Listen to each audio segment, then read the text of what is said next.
और अब ताहिर हुसैन प्रचार के लिए आ गए हैं। मेरे पास शब्द बहुत हैं, लेकिन टाइम नहीं है, मैं ज्यादा आपसे नहीं बोल पाऊंगा ना कह पाऊंगा। बस मेरे आंसू की लाश समझ लेना, इस बदलते वक्त के एहसास समझ लेना, देकर वोट तुम अपना मुझे एक नई जिंदगी दे देना। ताहिर हुसैन ये दिल्ली दंगों के आरोपी हैं। 5 साल पहले यानी 2020 में इनको दिल्ली पुलिस ने गिरफ्तार किया था। जो दिल्ली विधानसभा चुनाव 5 फरवरी को वोटिंग होने वाली है, उसमें ताहिर हुसैन AIMIM यानी कि ओवैसी की पार्टी से मुस्तफाबाद से विधानसभा चुनाव लड़ रहे हैं। इसलिए सुप्रीम कोर्ट ने उनको जमानत नहीं दी, लेकिन पेरोल कस्टडी दी है, यानी कि 12 घंटे के लिए वो केवल अपना चुनाव प्रचार करने के लिए अपने विधानसभा क्षेत्र में आएंगे। तो मैं अभी मुस्तफाबाद में ही हूँ, जहाँ से ताहिर हुसैन चुनाव लड़ रहे हैं। ताहिर हुसैन जेल से आ चुके हैं। ये उनका दफ्तर है, ये देखिए, आज गहमा गहमी है इनके दफ्तर के बाहर में। आइए अंदर चलते हैं, एक बार दिखाता हूँ किस तरह से पुलिस की कस्टडी में, यानी कि पूरी पुलिस की निगरानी में ताहिर हुसैन हैं। अभी ये सुबह का समय है जब तिहाड़ जेल से ताहिर हुसैन आए हैं, और अभी जो उनके समर्थक हैं, जानने वाले हैं, वो भी मिल ही रहे हैं। ये देखिए,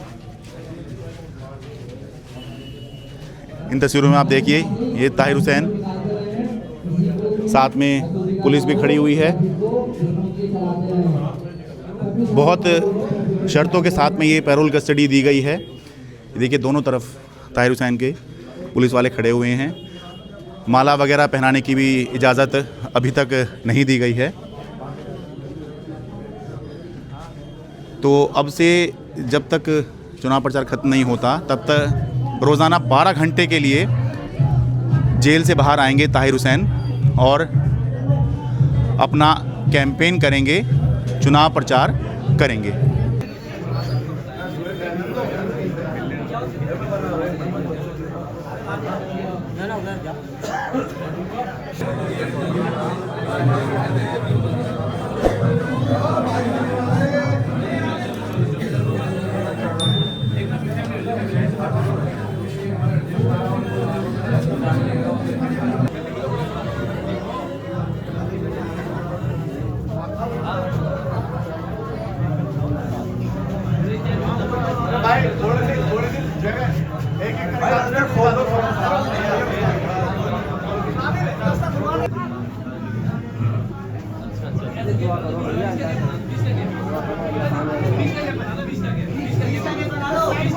भाई एक काम कर, बड़ी मेहरबानी हो जाएगी, आपका फायदा हो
और अब ताहिर हुसैन प्रचार के लिए आ गए हैं।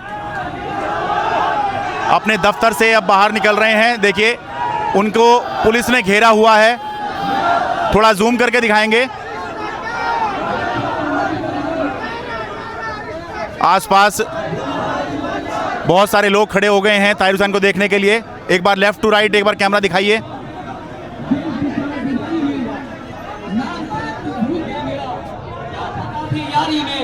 अंधेरों में दिन है गुजरे, हाल कहूँ क्या रातों के, तख्ती पे हम पर क्या गुजरी, बयां करूं क्या शब्दों में, खामोशी के इस मंजर में कुछ शब्द चुनिंदा रखते हैं, तुमसे मिलने की खातिर हम खुद को जिंदा रखते हैं। अपने आप को जिंदा करके रखता है, ये मैं ही जानता हूं कि किस तरह से मैंने 5 साल ऊंची दीवारों में उन सलाखों के पीछे गुजारे हैं, सिर्फ आपकी मोहब्बत में, आपके एहतराम में, आपके साथ जो मेरा रिश्ता है उसको निभाने के लिए मैं आपके बीच आज मुझे मौका अदालत ने दिया है अपील करने का, प्रचार करने का। मेरे पास शब्द बहुत हैं लेकिन टाइम नहीं है, मैं ज्यादा आपसे नहीं बोल पाऊंगा ना कह पाऊंगा। बस मेरे आंसू की लाश समझ लेना, इस बदलते वक्त के एहसास समझ लेना, देकर वोट तुम अपना मुझे एक नई जिंदगी दे देना।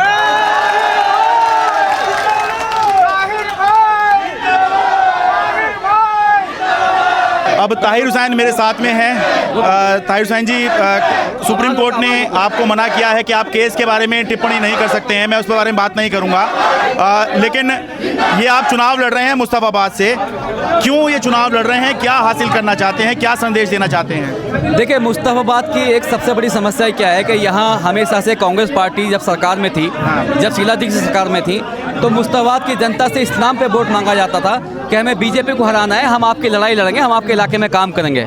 और शायद कांग्रेस के टाइम पे यहाँ पे कुछ काम हुए भी थे, सड़कें भी बनी थी, कब्रिस्तान भी बने थे, लेकिन उसके बाद जब केजरीवाल जी की सरकार दिल्ली में आई तो पहली बार जब चुनाव हुआ था तो दिल्ली के मुसलमान ने केजरीवाल का वोट नहीं दिया था, क्योंकि उस वक्त ये चर्चा थी कि केजरीवाल जी जो है बीजेपी की बी टीम है, और वो साबित भी हुआ।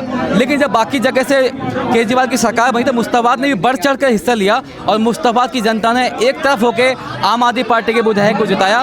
लेकिन अफसोस कि मैं तो जेल चला गया, 5 साल के बाद वापस आया हूँ, लेकिन 5 सालों में मुस्तफाबाद को दरकिनार कर दिया गया, यहाँ कोई काम नहीं हुआ। पूरी दिल्ली में जहाँ शिक्षा मॉडल की बात होती है, आप जाके देखिए मुस्तफाबाद में स्कूल नाम की कोई चीज़ नहीं है, सड़कें नहीं हैं, गलियाँ नहीं बनी हैं, नालियाँ नहीं बनी हैं, यहाँ तक बुजुर्गों की पेंशन तक नहीं है, मतलब जो बुनियादी चीज़ें हैं वो भी मुस्तफाबाद की जनता को आम आदमी पार्टी ने नहीं दी हैं। क्या इस चुनाव के जरिए आप ये संदेश देने की कोशिश कर रहे हैं कि अगर आप जीत जाते हैं तो कि जो आपके साथ हुआ वो गलत था, ये कोशिश भी है आपकी? देखिए, 2 अदालत हमारे देश में है, एक जनता की अदालत है जो लोकतंत्र के जरिए जनता की अदालत में जाने का काम मुझे मौका मिला है, जो मैं गया हूँ। दूसरा, देश की कानून व्यवस्था जो हमारी अदालत है, माननीय अदालत, वहाँ पे हमारा केस चल रहा है, उस पर मैं कोई बात नहीं करूँगा। लेकिन जनता की अदालत में इसलिए आया हूँ कि जनता को भी ये साबित करना है कि ताहिर हुसैन के साथ जो नाइंसाफ़ी हुई है उसके साथ वो खड़े हैं और दोबारा से भाईचारा कायम करने के लिए मुस्तफाबाद की तमाम जनता, हिंदू मुस्लिम सब एक साथ मिलकर जो है मुस्तफाबाद में पतंग पे वोट देने का काम करेगी। ताहिर जी, अगर आपको वोट देती है पब्लिक, आप जीत जाते हैं, तो भी जनता को हासिल क्या होगा? आप तो अभी जेल में हैं, अभी जमानत भी नहीं हो रही है, तो काम कैसे होगे पब्लिक के जो आप काम करवाना चाह रहे हैं? देखिए, पहली बात तो मैं आपको बता दूं कि जमानत में मुझे 9 केस में जमानत मिल चुकी है। कुछ ही केस बचे हैं जिसमें बहुत जल्दी जो है मुझे उम्मीद है कानून की अदालत पे बहुत जल्दी जमानत भी मिलेगी। और इसके अलावा मेरा पूरा परिवार है, मेरा बेटा है, मेरी वाइफ है, वो जनता के बीच में है, वो जनता के काम कर रहे हैं और मुझे भी मौका मिलेगा। हमारा संविधान कहता है जेल में बैठकर भी मैं जनता के लिए काम कर सकता हूँ, कर रहे हैं। आपने सुना होगा पीछे मनीष सिसोदिया जब जेल में थे, कितने सारे उन्होंने जो है अपने विधानसभा के काम वहाँ से बैठे बैठे कराए। मैं तो अखबार में पढ़ता था, टीवी में देखता था। तो ये तमाम व्यवस्था उनके लिए भी तो मेरे लिए भी है। हाँ, ठीक है। अभी लोकसभा चुनाव में हमने देखा था कि 2 सांसद बन गए, 2 लोग जो उसमें जेल में थे। आखिरी सवाल मेरा यही है कि आम आदमी पार्टी जो आपकी पूर्व पार्टी है उससे नाराजगी आपकी ज़्यादा दिखाई दे रही है बजाय नरेंद्र मोदी के या मोदी सरकार के? देखिए, मोदी सरकार बात नाराजगी की नहीं है, बात हक और इंसाफ की है। दिल्ली और देश का मुसलमान जानता है कि बीजेपी हमेशा मुसलमानों के खिलाफ ही काम करती है, और खिलाफ काम नहीं, वो नफरत करती है।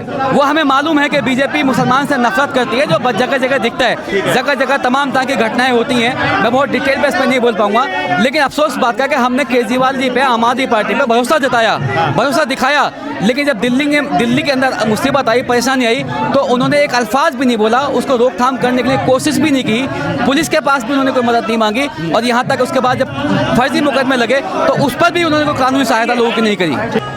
ताहिर हुसैन मुस्तफाबाद की गलियों में चुनाव प्रचार कर रहे हैं। देखिए, अच्छी खासी भीड़ के साथ में वो आगे बढ़ रहे हैं, पुलिस ने उनको घेरा हुआ है। इसी के साथ में वो वोट की अपील कर रहे हैं, बता रहे हैं कि संसाधन कम है, समय कम है। आपका क्या नाम हुआ जी? अमीरुद्दीन। क्या सोच रहे हैं जी इनके बारे में? इंशाल्लाह इन्हीं को वोट देंगे। अच्छा, इसलिए तो नहीं कि खाली ये दिख रहे हैं या? नहीं ऐसा कुछ अच्छा, क्यों देंगे? इनको वोट देने का क्या फ़ायदा होगा? ये हक के लिए लड़ेंगे इंशाल्लाह। अच्छा, और अभी तो जेल में है, कैसे अभी तो अपने लिए नहीं लड़ पा रही ठीक से? आ जाएंगे, जेल से भी जमानत हो जाएगी। हो जाएगी। सभी लोग क्या नाम है जी? बढ़िया है सर जी।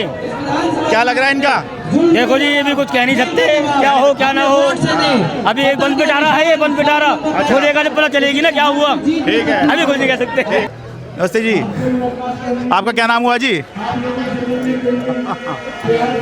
अच्छे से दे दो आशीर्वाद, अच्छे से दे दो। क्या नाम हुआ आपका? नसरीन। नसरीन जी, ये ताहिर हुसैन के बारे में क्या सोच रहे हैं आप? हाँ दे देंगे। हैं? देंगे। इन्हीं को वोट देंगे? अच्छा, मैं पूछ रहा हूँ इसलिए मत देना, वैसे बताओ। हाँ हाँ दे देंगे। अच्छा, ये आपके अंदर चली गई जी, 1 मिनट आ जाओ। अच्छा, क्या क्या फायदा होगा जी इनका वोट दिए से? हम तो पत्रकार हैं, हमारा इनसे मतलब नहीं है। हमें तो पता नहीं क्या फायदा होगा। अच्छा, अभी तक तो हुआ ना कुछ। है जी? ये रिहा हो जाएंगे, ये फायदा होगा। अरे जीतने पर रिहा हो जाएंगे? जी। तो क्या सोच रहे हैं इनके बारे में? नहीं, अच्छे हैं बेचारे, बेकसूर हैं। अच्छा, सही है, बाहर आ जाएंगे। क्या सोच रहे हैं इनके बारे में? ताहिर के बारे में सोच रहे हैं। हैं? ताहिर के बारे में हाँ, क्या सोच रहे हैं? ताहिर जीतना चाहिए और क्या है। क्या फायदा होगा जिताए से, और क्यों जीतना चाहिए? भाई बेकसूर है वो, और क्या है। कोई कसूरवार होता तो ठीक है, बेकसूर है इसलिए सपोर्ट करेंगे उसे लोग। तो जीतने से क्या वो बेकसूर साबित हो जाएगा? भाई कुछ तो होगा, ये तो होगा भाई, ये तो होगी समझ में। बेकसूर है, जब ही तो लोगों ने साथ दिया। कसूरवार का कौन साथ देगा? पिछले लगभग 35 सालों से मैं दिल्ली एनसीआर में रह रहा हूं और लगभग इतने ही सालों से दिल्ली की राजनीति पर भी नज़र रखे हुए हूं। अभी तक मैंने कभी ये नहीं देखा कि कोई व्यक्ति कस्टडी में चुनाव प्रचार करता हुआ दिल्ली में दिखाई दिया हो। ये पहली बार है कि मैंने ऐसा चुनाव प्रचार देखा और उसे कवर भी किया। शायद अनुभव इसी को कहते हैं जो समय के साथ आता है। मुस्तफाबाद दिल्ली से अपने कैमरा सहयोगी संजीव चौहान के साथ मैं शरद शर्मा स्वतंत्र हूँ। द स्वतंत्र की स्वतंत्र पत्रकारिता को अपना समर्थन दीजिए, सच की लड़ाई में भागीदार बनिए, क्योंकि स्वतंत्र है आपका अपना चैनल, आपका अपना तंत्र। हमारे वीडियोस लाइक, शेयर और सब्सक्राइब कीजिए। जय हिंद।